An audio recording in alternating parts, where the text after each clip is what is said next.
If your cannabis company is raising capital, you need to check out the online fundraising masterclass presented by Equity Capital Collective.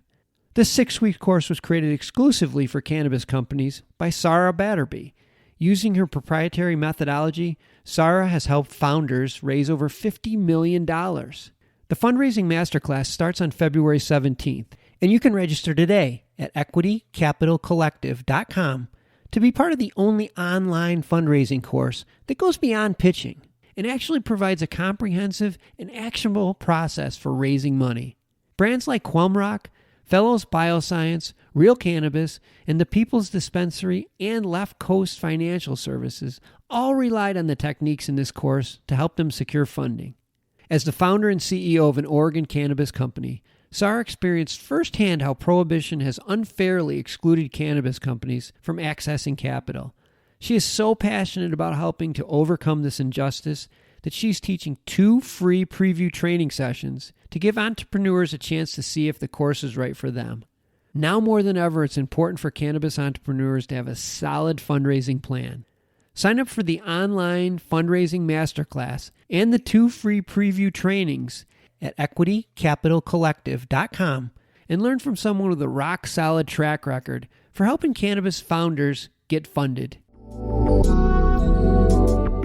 We're like, okay, we're going to put a $100 million facility up. Check. We're going to bring in Russian botanists, and we're going to bring in the best tomato farmers. Check, check. Oh, we've got this guy. He's from Colorado. He says he's a master grower. Okay, check. Okay, we got our lights. Check. We've got, they spend a ton of time and energy and money on government affairs, on obtaining licenses, on attorneys, on every aspect of their business. And then when it comes to put genetics in, they just source them from whoever, and they trust whatever person told them they're a master, quote unquote, grower. From MJBulls Media, it's the Raising Cannabis Capital Show. I'm Dan Humiston, and on today's show, how the genetics created in Amsterdam by these 2 young cannabis entrepreneurs from LA are still driving the industry today.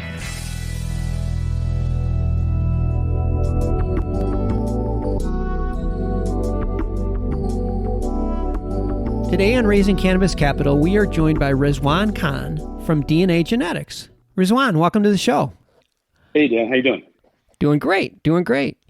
I am really excited to finally have you on the show. We missed each other at the MJBiz show, and I have so many questions for you. But let's start off by telling our listeners a little bit about DNA Genetics. Over 15 years, you guys have developed genetics, and you have won over 200 or more awards in all different categories at prestigious cannabis events around the world, making DNA Genetics the global standard for breeding and growing best-in-class strains. Let's just start this off with your company story. It's such a great story, and it's so cannabis. Yeah, absolutely. So it's interesting. You a lot of times these things grow from necessity. Long before the company was formally founded, our founders, Don and Aaron, are both cannabis aficionados from Los Angeles.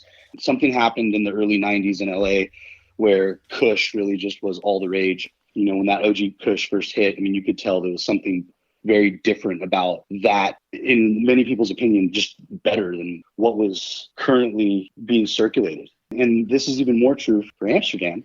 Anybody who knows what Amsterdam looked like in the 90s, there was a lot of homogenous, very watered down, diluted genetics. It was the same hazes and the same things that you'd find there. When Don and Aaron actually went to Amsterdam to form DNA Genetics in 2004, they did something that none of us really could have appreciated at the time. They broke the paradigm of what a seed company was. They wanted to be authentic. Their major concern was that when you went to go buy seeds from a seed company in Amsterdam, it was like a crapshoot. You open up the seed pack, you never know what you got. Oftentimes, you'd have to get those seeds from Amsterdam to wherever you lived in the world, and there's no way you can just return it, especially after you grew the plant out. It doesn't work like that. So there wasn't any authenticity. There wasn't any accountability in the seed market at that time. And so what they really wanted to do was fix that. You get some seeds, and it's actually what you think it is. They took all of the best genetics from California to Amsterdam and put them in seed form, and then used that as like an initial breeding stable along with other land races that they picked up, European strains and so forth, and really started to develop and curate this library of genetics that were noticeably of a higher quality.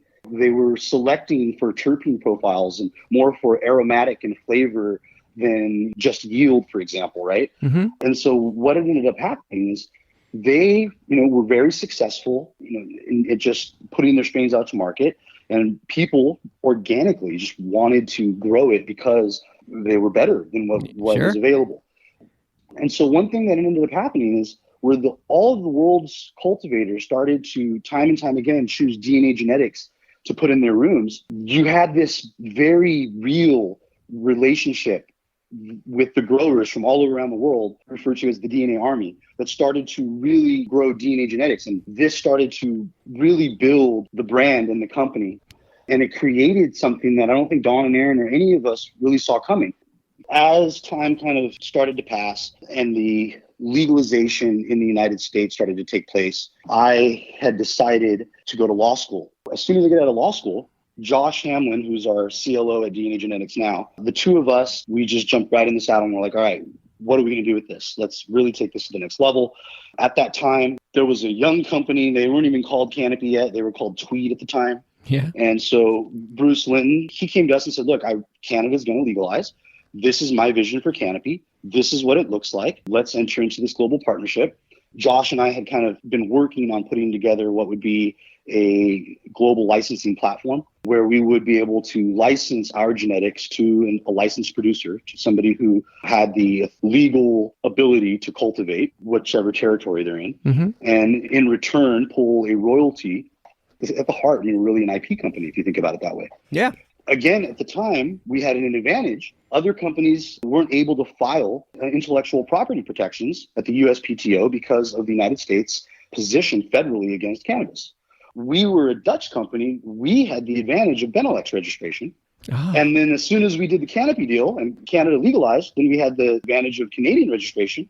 We really had a lot more teeth behind our IP than some of our competitors, and then had the ability to ship seeds legally from Amsterdam to Canada through our phytosanitary certificate of origin, all of the other paperwork that is required to do so. Other companies can't do that. Wow. We were just ahead of them in having the phytosanitary certificate, ahead of them in having the genetic library, ahead of them in having all the IP protection. We've got all these advantages in terms of being able to really monetize this special opportunity that we believed we had. And we kind of framed that all under this licensing agreement. Wow. Now, we showed up to Smith Falls, abandoned Hershey's chocolate factory, to meet Bruce and Mark and the entire team over there. For the listeners, we're talking about, at the time it's Tweed, but it eventually becomes Canopy Growth, correct? Yeah, it eventually becomes Canopy Growth. Bruce was like, look, we're going to move fast. We have a global vision. That's why we're so interested in working with you guys. Bruce understood that you can't invest the amount of money that people are investing in cannabis without accounting for the genetic variable. I mean, this is probably the single biggest point that every investor in cannabis and all these new cannabis companies have missed. We're like, okay, we're going to put a $100 million facility up. Check. We're going to bring in Russian botanists, and we're going to bring in the best tomato farmers. Check, check. Oh, we've got this guy. He's from Colorado. He says he's a master grower. Okay, check. Okay, we got our lights. Check. We've got, they spend a ton of time and energy and money on government affairs, on obtaining licenses, on attorneys, on every aspect of their business. And then when it comes to put genetics in, they just source them from whoever, and they trust whatever person told them they're a master, quote unquote, grower, worst term in the world. Like all of these things, right? Then they're failing. There's so much variability in the cannabis plant as is. And so to not have that accounted for and controlled, it's very difficult to be successful. And the reason that you guys don't run into the same problem is because you had so many years over in Amsterdam in a legal environment to perfect and to work out all the imperfections and variables so that your genetics is really tight and stable. Is that why you have such an advantage? Absolutely correct. And it's not just Amsterdam. Remember, California legalized for medicinal purposes in 96, and we operated in a quasi-gray area for about 20 years where you didn't have real regulation, but all you needed was to have enough patients that were in your collective circle of distribution, you call it, to be able to have an affirmative defense in court. So we grew a lot of weed in California in addition to Amsterdam. And you're right, we had the opportunity to study the optimal conditions that each cultivar needed to really thrive. And then we were able to codify a lot of that and come up with strain-specific SOPs, so standard operating procedures specific to each phenotype of each cultivar, rather than just a standard operating procedure for cultivation and pretending like that was going to work for everything. And that's a piece that becomes very important when you try to do this at a large scale.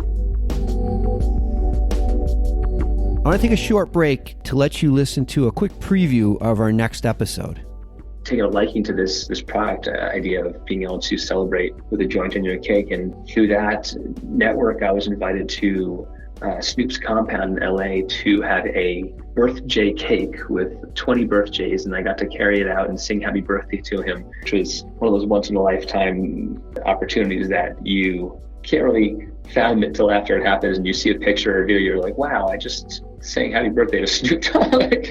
Tune in on Thursday to hear Michael share from Aria Brands. And now let's get back to the show. So back to your story. So you got to imagine at that time, Bruce is saying, all right, we have a global vision. We're going to be the biggest producer in Canada, but we're going to be the biggest cannabis company in the world. And we said that we're going to be able to provide you with, obviously license to the brand, which has an incredible reputation, but then also make sure that we can get your product to a point where we can all sign off on the quality.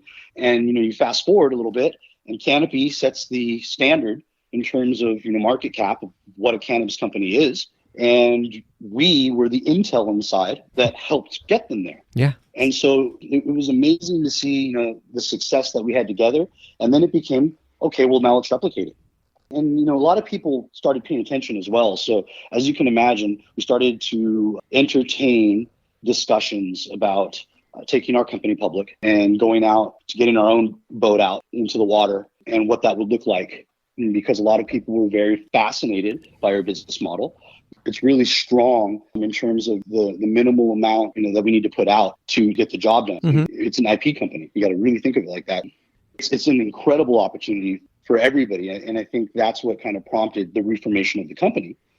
It became more of like, okay, let's replicate this. Let's reform the company so that we can build value for call it a group of shareholders or eventually for the investing community. Let's start to replicate the success that we've had with Canopy in Canada all over the world, in every territory that legalizes and activates for commercial cannabis activity, whether it be medical or adult use. It's our job to find the best partner, somebody who shares the same vision and is in alignment on a variety of things, from letting us continue to put quality products out and the vision we see for our brand, and then providing them access to our library of proprietary genetics, and then connecting the dots as we find market penetration in each one of these markets.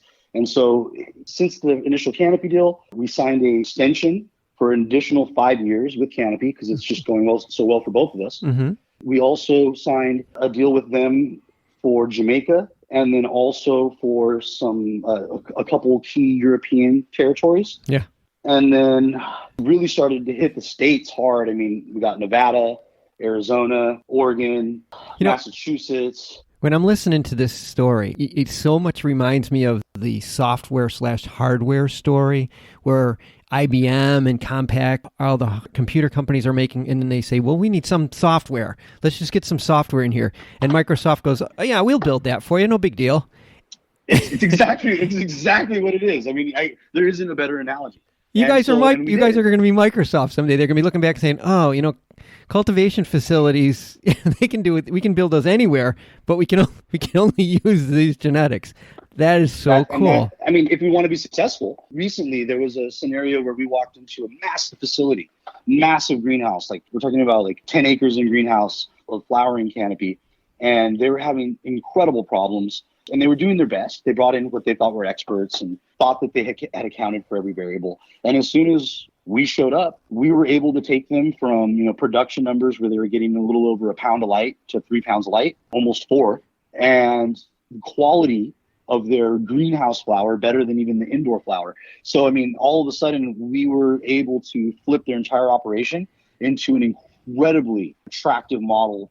Pulling in tons of revenue, the bottom line increase. And as opposed to what it looks like when you cut the 3.5 pounds back down to 1.5 pounds, and the quality from better than anything in the market to something that you don't even feel comfortable releasing. And it really is that big of a range. And it's really awesome. I mean, really proud to be able to make people that successful. Well, you've done a lot of things that are sort of cutting edge. I mean, in addition to the genetics, also putting together a business model and in the licensing agreements, and all that is the framework that has got you in a position, like I said, the Microsoft position. And we could go on and on. I wish we had more time on the show to talk about this stuff, but I know what right now all of the people that are listening are saying, is there ever going to be an opportunity for people to invest? I know you talked about going public, but prior to that, are you in any capital raises right now? Are there opportunities now or in the future that you can talk about? That's a great question. There was an initial round when we reformed the company, and then we were looking at possibly going and doing another raise. But obviously, there are a lot of factors. You look at what your plans are in terms of spending the money, whether there are hard assets that you want to secure. In addition to being this genetics company and really being an IP company, we're from California. So we have a landmark in Amsterdam.